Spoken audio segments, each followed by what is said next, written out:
दोस्तों, direct selling में ना कुछ चीज़ें होती है बहुत ज़्यादा इंपॉर्टेंट। लोगों से बात करना, उनके साथ कनेक्शन बनाना, उनके साथ ट्रस्ट बिल्डिंग करना, उनके साथ एक डील क्रैक करना। और ये सब तभी मुमकिन है जब आप एक चीज़ समझ जाते हो, वो है नेगोशिएशन। लेकिन यहाँ ना लोग नेगोशिएशन का मतलब गलत समझ लेते हैं। कुछ लोग सोचते हैं कि नेगोशिएशन का मतलब ये है कि अपने पॉइंट को ज़बरदस्ती मनवाना। कुछ लोग सोचते हैं कि नेगोशिएशन मतलब किसी को एक को कॉम्प्रोमाइज करना पड़ेगा। लोग वेट करते रह जाते हैं कि और बोलते हैं कि भाई मैं तो सेल तब करूंगा जब सामने वाला मेरे टर्म्स पे आएगा। और फिर क्या होता है? प्रोसेस डिले हो जाता है, सेल्स चली जाती है, प्रोस्पेक्ट भाग जाता है और नया डायरेक्ट सेलर सोचता रह जाता है मैं क्या गलत कर रहा हूं। आज जो मैं आपको सिखाने वाला हूं ना, वो किसी अजीब थ्योरी पे बेस नहीं है। ये वो नेगोशिएशन प्रिंसिपल है जो हार्वर्ड नेगोशिएशन प्रोजेक्ट इस्तेमाल करता है। हाँ, हार्वर्ड ने इसको डेवलप किया है, जो आपकी एमएलएम जर्नी में बहुत ही ज्यादा काम आने वाला है। और आज हम उसी को सिंप्लीफाई करते हैं और उसको समझते हैं।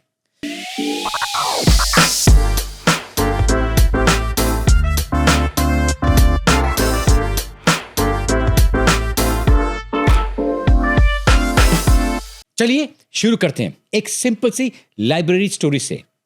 दो लोग ना लाइब्रेरी में बैठे हुए थे और वो ना झगड़ रहे थे। एक का कहना था कि भैया ये खिड़की को जरा खोल दो, वहां से फ्रेश एयर आएगी। और दूसरा बोल रहा था कि भाई नहीं, इसको बंद ही रखो क्योंकि मेरे पेपर उड़ जाएंगे। क्या करना चाहिए? नॉर्मल सोच क्या कहती है? बीच का रास्ता, हाफ ओपन विंडो, मतलब हाफ कॉम्प्रोमाइज दोनों की तरफ से। लेकिन लाइब्रेरियन जो यहां पर था ना, थोड़ा स्मार्ट था। उसने सिंपल सा सोल्यूशन निकाल लिया। दूसरे कमरे का उसने विंडो खोल दिया, फ्रेश एयर आ रही थी, पेपर्स भी नहीं उड़ रहे थे, दोनों के दोनों खुश। अब सोचो, डायरेक्ट सेलिंग में ये बहुत बार होता है कि प्रोस्पेक्ट कुछ चाह रहा होता है और आप कुछ और बोल रहे होते हैं और मीटिंग एक कंफ्यूजन में खत्म हो जाती है। लेकिन असली बात जो ना, वो विंडो की नहीं होती है, वो इंटरेस्ट की होती है। जैसे कि इसी एग्जाम्पल की बात करें तो एक आदमी जो वो फ्रेश एयर चाहता था और दूसरा आदमी अपने पेपर को सेफ रखना चाहता था। अगर हम क्यों समझ लेते हैं ना, सोल्यूशन ऑटोमेटिकली आ जाता है। डायरेक्ट सेलिंग में ये सबसे बड़ा सीक्रेट है। पोजीशन से ऊपर उठकर इंटरेस्ट समझो। प्रोस्पेक्ट बोलता है भाई मुझे टाइम नहीं है। नॉर्मल डायरेक्ट सेलिंग क्या बोलेगा? आप थोड़ा सा वक्त निकाल लीजिए, अब सब मैनेज हो जाएगा। और स्मार्ट सेलर पूछता है आप अपना टाइम किस जगह इन्वेस्ट कर रहे हो? आप किन चीजों पे के बीच फंसे हुए हैं, बताइए आप जरा। यहां से असली कन्वर्सेशन शुरू होता है। किसी को पैसा चाहिए, किसी को रिकग्निशन चाहिए, किसी को एक साइड इनकम चाहिए, किसी को एक सपोर्ट सिस्टम चाहिए। आप जब क्यों समझ जाते हो तो उनके नीड्स के हिसाब से आप सोल्यूशन दोगे। तब नेगोशिएशन नहीं, कनेक्शन बनता है। एक और किस्सा बताता हूं आपको मैं। दो लोग थे, वो एक केक पे झगड़ रहे थे। कैसे बांटेंगे, कौन बड़ा पीस लेगा? चाहे आप कैसे भी बांट लोगे ना, इन दोनों को लगेगा कि भाई मुझे छोटा वाला पीस मिल गया। तो सोल्यूशन क्या था? एक को बोला कि भाई तू अपने हिसाब से केक को काट ले, और दूसरे को बोल के भाई पहले तू चूज करेगा। दोनों थोड़ा थोड़ा कंट्रोल करेंगे और डन, काम हो गया। यहां पर डायरेक्ट सेलिंग में इसका मतलब है प्रोस्पेक्ट को कंट्रोल का एहसास दो। उनको फील कराओ कि उनका डिसीजन मैटर करता है। उनसे पूछिए आपके हिसाब से बेस्ट नेक्स्ट स्टेप क्या हो सकता है? अगर आप मेरी जगह होते तो आप क्या करते? जब उन्हें लगता है कि चॉइस उनकी है, सेल स्मूथ हो जाता है। डायरेक्ट सेलिंग में लोग अक्सर बोलते हैं प्रोडक्ट महंगा है, प्लान समझ नहीं आ रहा है, नेटवर्क मार्केटिंग तो भैया रिस्की लगता है मेरे को। तो अब यहां पर आप आर्ग्यू मत करो, आप फैक्ट्स इस्तेमाल करो, आप स्टैंडर्ड इस्तेमाल करो। अब बोलिए, चलिए नीति आयोग की रिपोर्ट को देखते हैं। आईडीएसए के गाइडलाइन के हिसाब से मार्केट एवरेज के कंपैरिजन में हमारा प्रोडक्ट का वैल्यू क्या है? जब डिसीजन पर्सनल नहीं ना, स्टैंडर्ड बेस होता है, तो प्रोस्पेक्ट को लगता है कि डिसीजन सेफ है। ये एक प्रो लेवल का नेगोशिएशन स्किल होता है।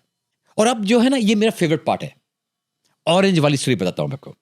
दो बच्चे एक संतरे के लिए ना लड़ रहे थे। कोई इनका बड़ा बुजुर्ग आया, बड़ा आदमी आया, उसने दोनों को आधा आधा कर दिया कि भाई तो आधा तू ले ले, आधा तू ले ले।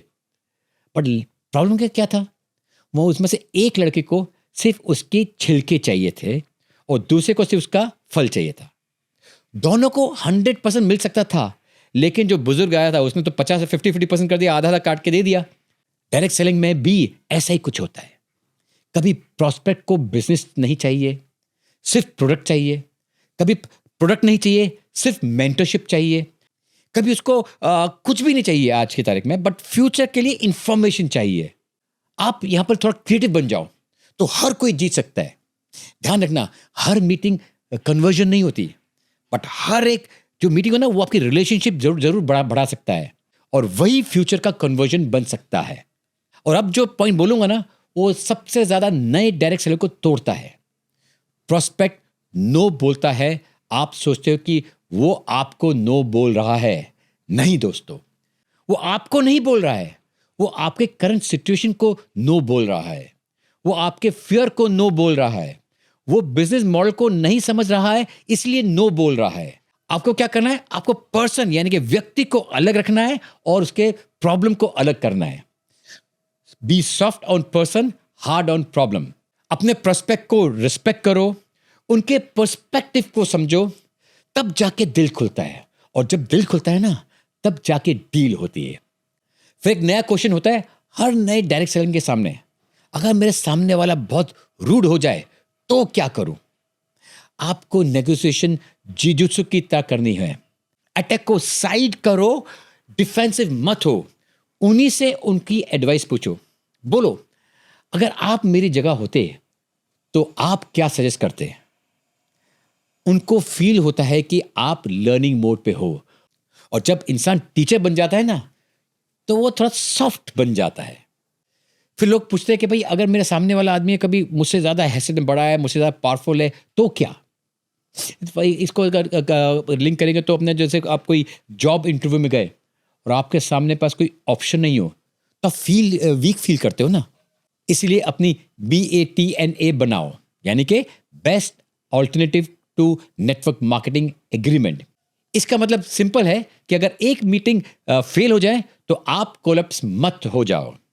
अगले प्रोस्पेक्ट पर वर्क करो, प्लान बी रेडी रखो, दूसरा सिस्टम डिजाइन करो। जिस दिन आपके पास ऑल्टरनेटिव्स होंगे, उस दिन आप पावरफुल फील करोगे। तो मैं आपको एक एग्जांपल दूं यहाँ पर एक और कहानी का। लंदन के हाइड पार्क में एक अमेरिकन बाप बेटे आपस में फ्रिस्बी खेल रहे थे। अभी जो फ्रिस्बी है ना, उस समय उधर के लिए नई चीज थी और ये बच्चे खेल रहे थे। एक आदमी उनके पास आया, बोला सॉरी मैं आपके को इंटरप्ट कर रहा हूं, बट आप में से कौन जीत रहा है यहाँ पर? पिता मुस्कुरा के बोला, बेटा ये उस टाइप का खेल नहीं है। डायरेक्ट सेलिंग भी कुछ ऐसा ही है, नेगोशिएशन भी ऐसी ही कुछ गेम होती है।